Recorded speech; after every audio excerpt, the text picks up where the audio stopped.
બનાસકાંઠા જિલ્લાના દિયોદરમાં ચોરીના પડકારો સામે દિયોદર પોલીસ એકદમ શાંત, ચોર બેફામ, પ્રજા પરેશાન। દિયોદરના મધ્ય બજારમાં ભર બપોરે બાઇકની ચોરી થતા દિયોદરની આબરૂને ઘા લાગ્યો છે। આ બાબતે દિયોદર રાજવી અને સરપંચ પતિ શ્રી ગિરિરાજસિંહ વાઘેલાએ પણ ભારે ચિંતા વ્યક્ત કરી પોલીસને પણ વારંવાર ફોન કરવા છતાં હજુ સુધી પંચનામું પણ થયું નથી।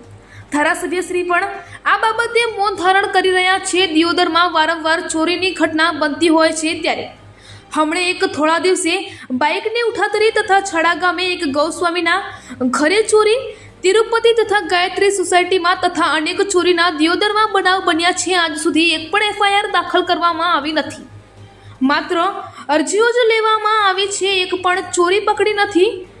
દિયોદર પોલીસને જરૂર છે સક્રિયતાની।